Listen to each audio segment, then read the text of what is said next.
Bienvenidos a una nueva experiencia Itaú at Home, hoy enfocada en el café. Para mí, la más maravillosa de las bebidas, un brebaje mágico, ancestral, les diría. Yo soy Nicolás Artusi, soy periodista y sommelier de café. En realidad digo, muchas veces, repito, la misma broma, aquello de que como periodista soy el Clark Kent del sommelier de café, porque cuando tengo mucha necesidad de cafeína, ingreso en una cabina telefónica y salgo convertido en el sommelier de café, que es un personaje que inventé hace ya 13 años para transmitir lo que a mí me apasiona, que es la cultura del café, ¿no? Y la cultura del café expresada a través de la cafeína, como iba a decirles, que es su potente tónico, ¿no? Aquel elemento casi mítico, casi mágico que nos mantiene despierto, ocupa un lugar ancestral en la mitología de los seres humanos. Y cuando digo ancestral, literalmente ancestral,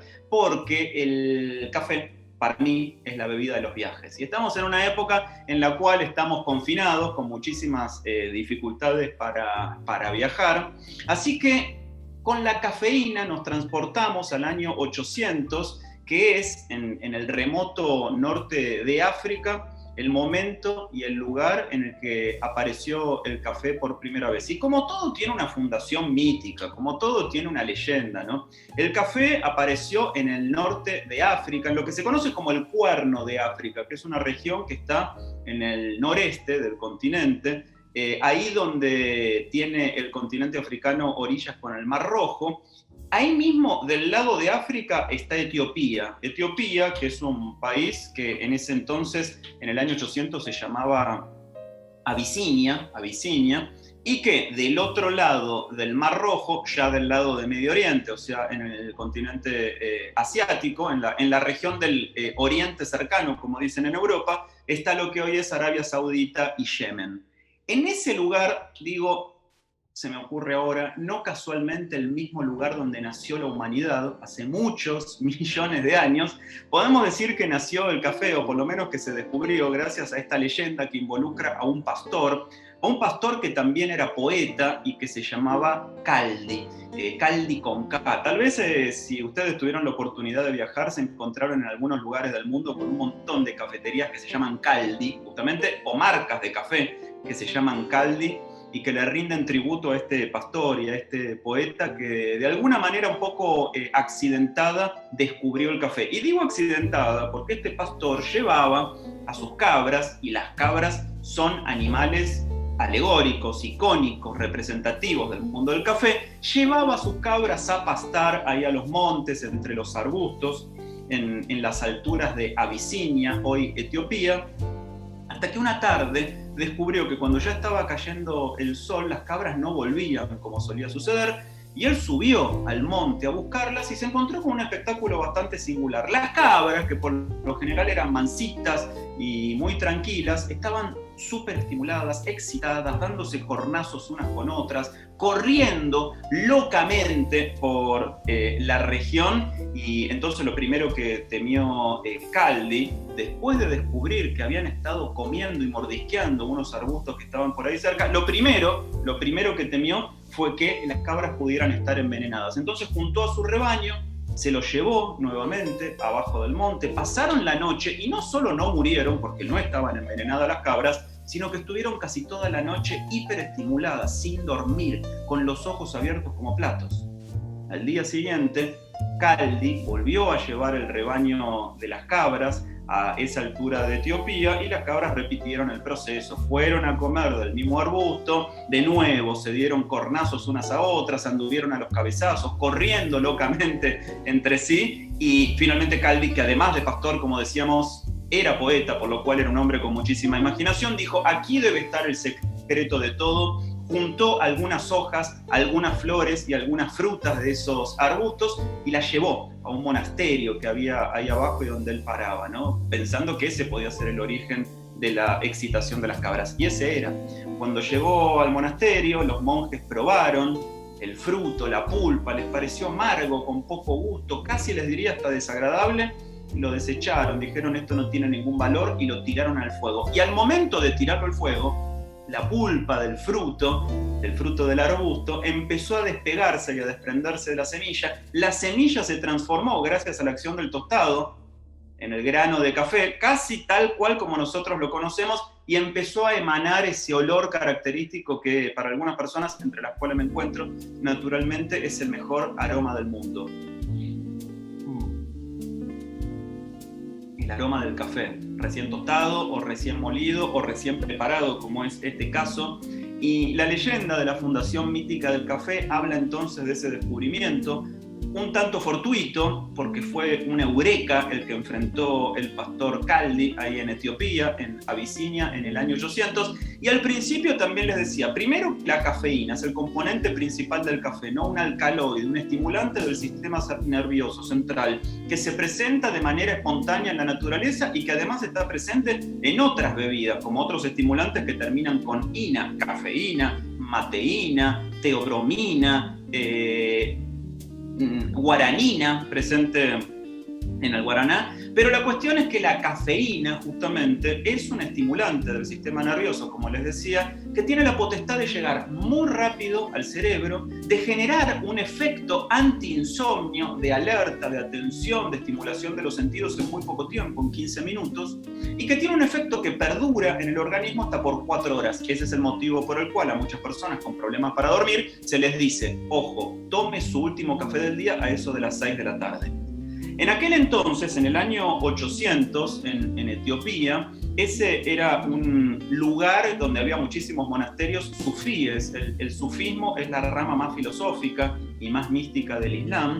Y entonces eran un montón los monjes, los pensadores y los sacerdotes que encontraron en la cafeína, justamente, un estímulo para poder pasar las madrugadas leyendo, estudiando, pensando, debatiendo.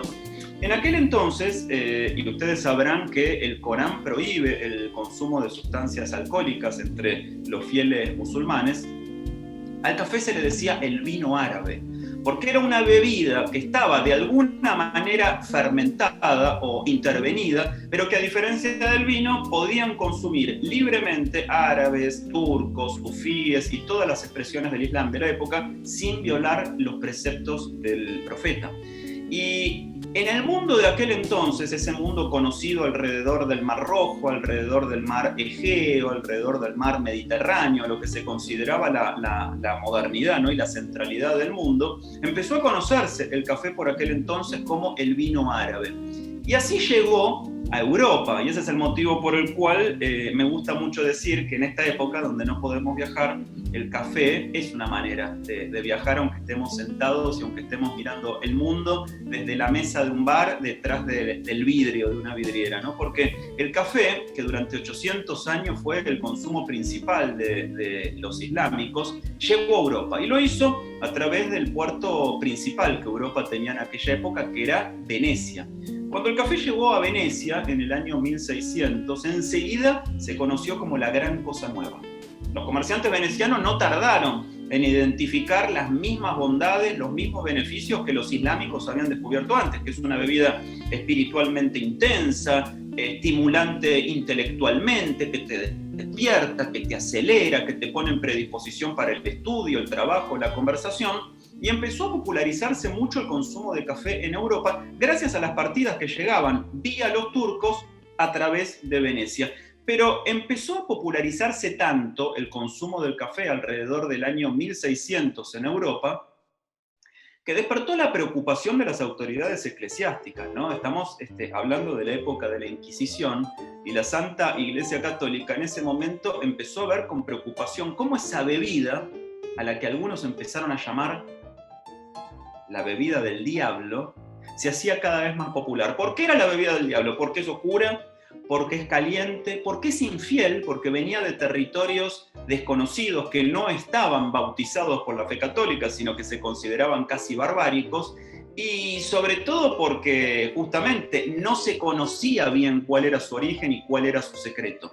Así que hubo tanta polémica y tanta discusión en Europa alrededor de esta bebida del diablo que estaba llegando de territorios infieles, que el problema fue tomado por los comerciantes venecianos que veían con preocupación cómo podía llegar a hundirse o a naufragar, así como la ciudad, su negocio, y le llevaron justamente una prueba de café al Papa Clemente VIII, que era quien justamente tenía que decidir sobre todas estas cuestiones. Y el Papa recibió a los comerciantes venecianos, probó el café que le prepararon y ahí, mirando hacia el cielo, dijo: sería un auténtico pecado dejar esta bebida en manos de los impíos, de los infieles, y en ese mismo momento bautizó el café, y en el año 1600, gracias al Papa Clemente VIII, el café se convirtió también en una bebida cristiana. Podemos decir entonces que el mundo se divide en tres grandes zonas cafeteriles, ¿no? Porque el café es una planta, es un arbusto, como les contaba recién, que crece en los alrededores del Ecuador, en una franja que se conoce en el planeta como el cinturón del café, porque es la franja que va del trópico de Cáncer al trópico de Capricornio, y alrededor de 70 países en todo el mundo, que son los 70 países que están en la parte más gruesa del planeta, son los que producen café. Ya tenemos la primera zona, ¿no? Allí donde se descubrió el café, África y Medio Oriente. Ese es el lugar donde nació el café y donde hay algunas auténticas potencias cafeteriles hoy, como Etiopía, como Kenia y algunos países menores en su producción, como Ruanda o como Uganda. Pero cuando el café llegó a Europa, alrededor del año 1600, en su origen el arbusto crece en el clima subtropical, no tiene que ser demasiado calurosa la zona donde se planta el arbusto, que se llama cafeto, tiene que tener una temporada muy generosa de lluvias. Enseguida, cuando llegó a Europa y se convirtió en el berretín, ¿no? en el fanatismo de todos los europeos, los propios europeos, aún con mucho desconocimiento sobre las cuestiones del mundo, se dieron cuenta pronto de que el café no crecía en Europa, porque el café en Europa, así como en la Argentina, no tiene tierra fértil para crecer. Sí, en Brasil, naturalmente, y ustedes están aquí en este programa del Banco Itaú, en esta experiencia Itaú at Home, y deben saber seguramente que Brasil es el principal productor mundial de café, con un 30% aproximado del mercado. Pero volviendo al año 1600, el café no crecía en Europa, como el café no crece en Argentina, y un grupo de comerciantes holandeses interceptó una carga de los comerciantes turcos que llevaban el café hacia Europa y la llevó para plantarla y para encontrar un rendimiento económico en las colonias que Holanda tenía en el sudeste asiático, la famosa Compañía Holandesa de las Indias Orientales. Y a partir de ahí el café empezó a crecer por todos lados, por las islas de Borneo, de Java, de Sumatra, en lo que hoy es Indonesia, en lo que hoy es Vietnam, y así apareció en el mundo la segunda zona del café, que es Asia-Pacífico. Y América, que era un territorio virgen todavía para algunos negocios de los conquistadores, también se hacía muy atractivo y muy interesante, y ese es el motivo por el cual los reyes franceses, que necesitaban convertir en alguna clase de negocio las colonias que tenían en el Caribe, trajeron las primeras plantas del café a la isla de Martinica, y en menos de un año esta planta, que es muy ubicua y que no necesita, una vez que está en el clima necesario, no requiere demasiadas especificaciones para poder crecer, se multiplicó. En menos de un año se multiplicó por toda la isla de Martinica. Y entonces los conquistadores dijeron: vamos a hacer negocio con eso. Y los ingleses la llevaron a Jamaica y la llevaron a las Islas Bahamas.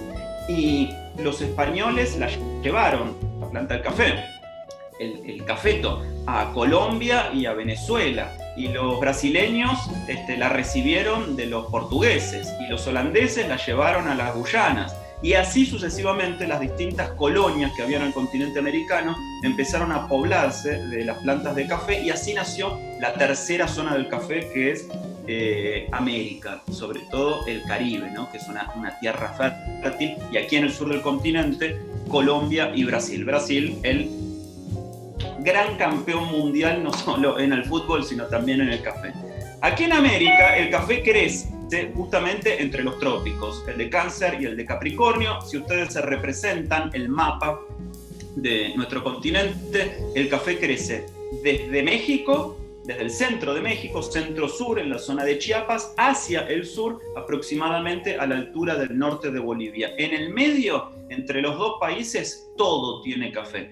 Y el café, además de ser algo que a nosotros nos quita el sueño y que nos gusta mucho disfrutar, es un negocio muy importante, es el segundo commodity del mundo después del petróleo.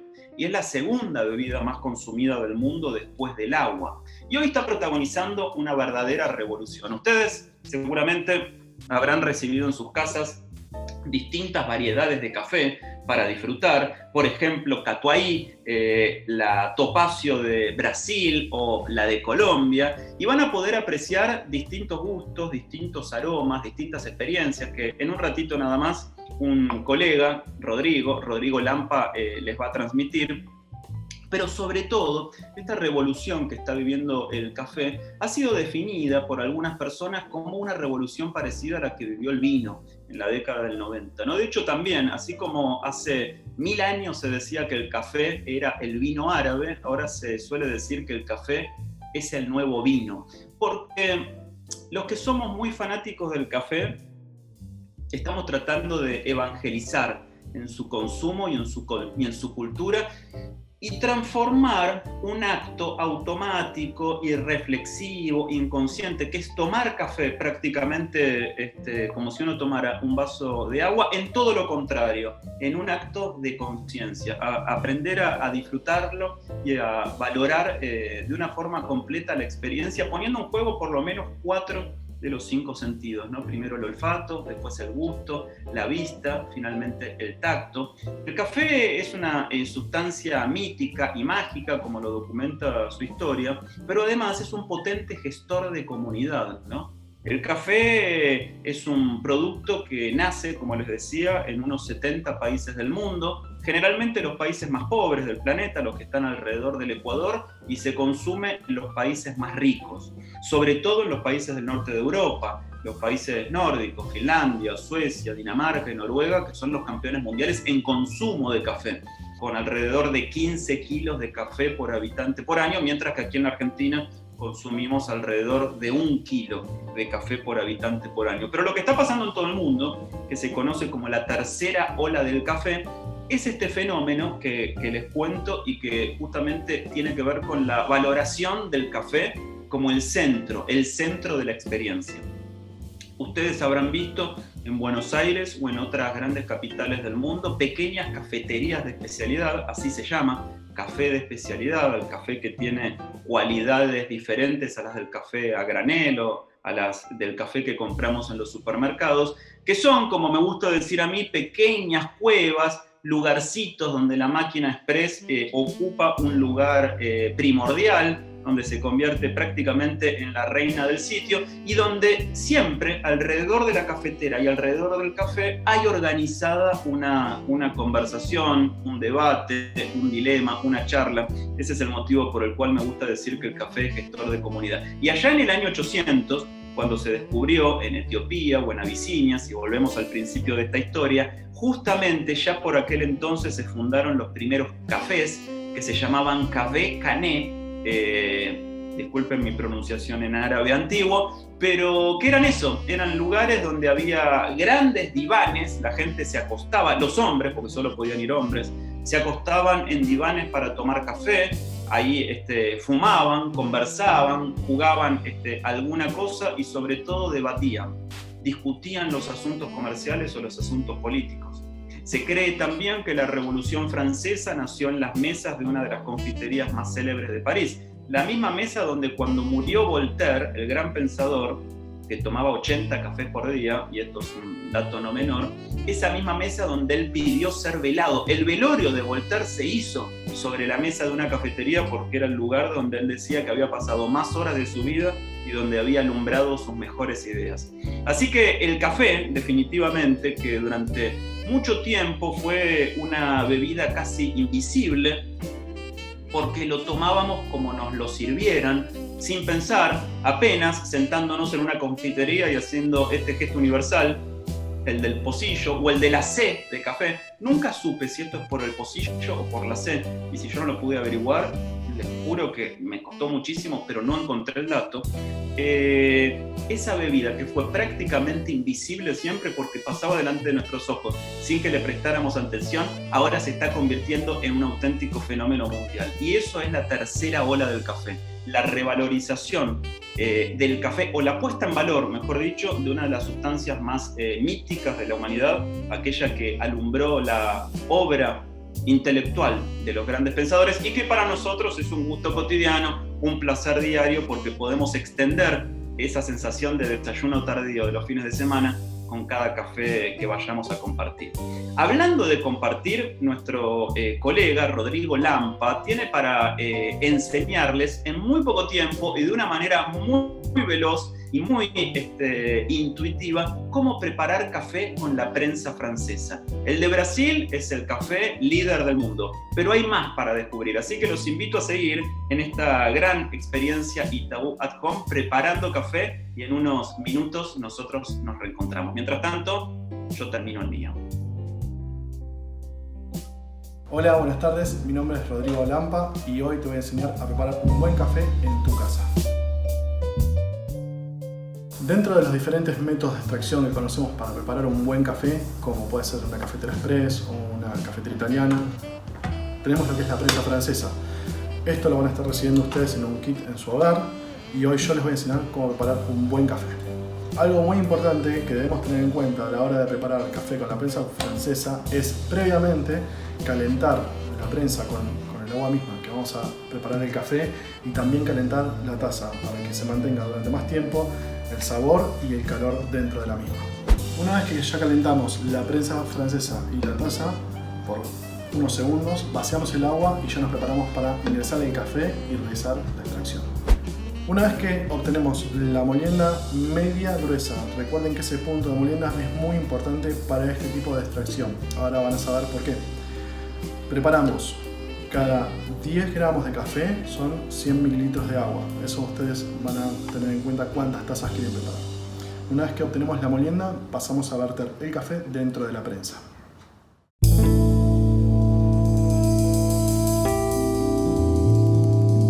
Vertimos el agua caliente de forma constante, pareja, y es importante humedecer todo el café que está dentro de la prensa. Luego lo que buscamos hacer es revolver el café para que se termine de humedecer todo.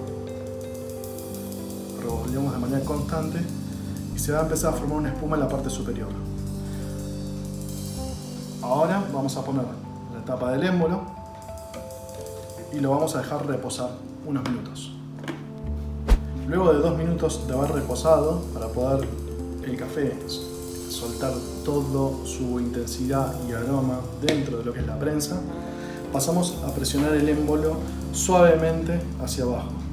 ¿Por qué suavemente? Porque el émbolo contiene una rejilla la cual va a ir presionando y empujando los granos de café hacia el fondo. Por esto necesitamos que sea una molienda gruesa. Si es una molienda fina, empezaría a subir ese café porque el émbolo no lo filtraría y nos ensuciaría la taza.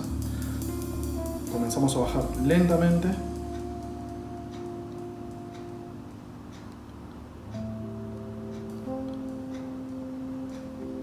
y ya podemos servir.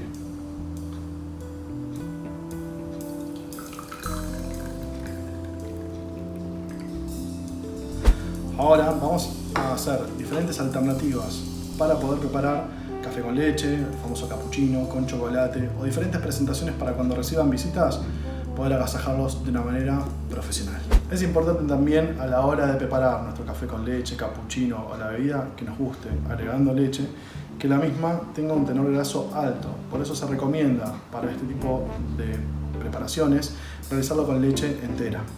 Es importante tener en cuenta que si nosotros abusamos del émbolo y repetimos varias veces el proceso, lo que vamos a obtener es una leche con demasiada burbuja, muy espumosa. Y eso no es lo que queremos. Lo que buscamos es obtener una leche perlada. La leche perlada es de una textura espesa, brillosa, sin mucha burbuja. Comenzamos a mover el émbolo y tratamos de llevar el 50% del volumen de la leche que está dentro. Si buscamos una intensidad o un sabor intermedio suave, buscamos solamente poner 1/4 de taza de café y el resto va a ser de leche.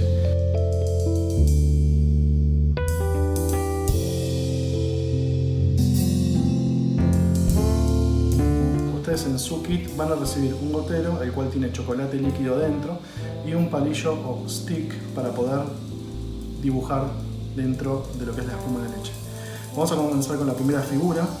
Vamos a hacer un círculo, luego por fuera otro círculo, y luego por fuera un tercer círculo.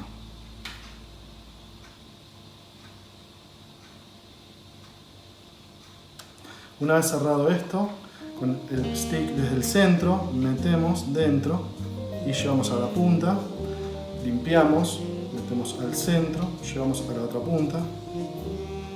Lo mismo lo hacemos en 2 veces más.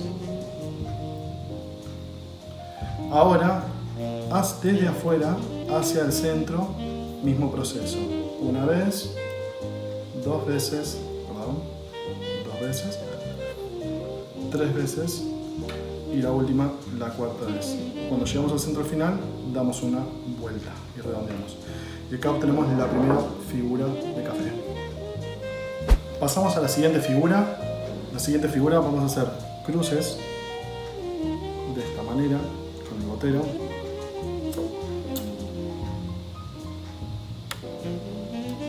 Luego seguimos realizando cruces, siempre pasando y uniendo en el centro.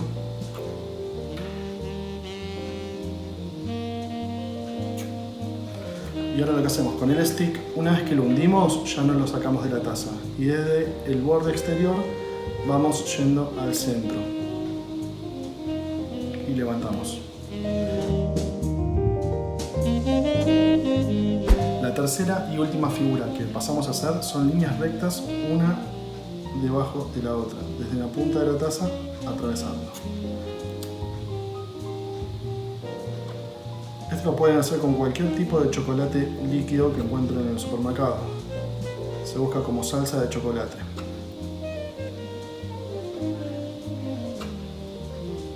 Traten de arrastrar siempre lo más que puedan el gotero o el vertedor para que el chocolate no se hunda rápido. Una vez que terminamos, agarramos el stick, entramos en una punta y lo deslizamos hacia abajo. Lo retiramos, lo limpiamos, volvemos a colocarlo y ahora hacia arriba. Limpiamos, colocamos y hacia abajo. De la misma manera terminamos de formar toda la figura en la taza. Cerramos los bordes para emprolijarlo y terminamos nuestra tercera figura.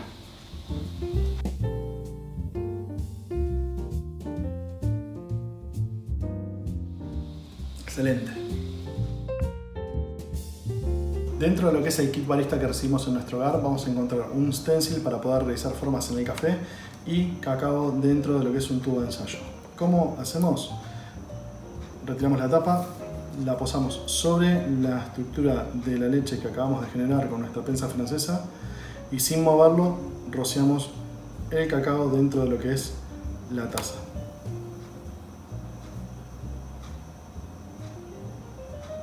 Luego tratamos de retirarlo sin moverlo y van a quedar nuestros granos de café sobre el dibujo. Bueno, esa fue la presentación que hicimos de cómo preparar un buen café en tu casa. Espero que lo hayan disfrutado tanto como yo. Gracias Nico por la presentación, por participar de este gran evento y espero lo disfruten y les sirva y lo apliquen en su hogar. Sigan interiorizándose en el mundo del café, que es algo hermoso y que cada día nos sorprende. Saludos. Muchas gracias a Rodrigo. Las tazas, los vasos de café ya van quedando vacíos, así que espero que hayan disfrutado todos ustedes de esta nueva experiencia Itaú at Home. Y aparte, quiero invitarlos, si se animan, a compartir algo de lo que hayan vivido en las redes sociales, en Instagram, @ItaúArgentina, y pueden hacerlo con el hashtag que figura aquí debajo, ¿eh? Aquí lo pueden ver, Experiencias Itaú Personal Bank. Espero que la hayan pasado también como nosotros. Gracias a Rodrigo, gracias a todos ustedes. Yo me despido. Hasta la próxima, con el deseo de todos los días. Salud y buen humor. Chao.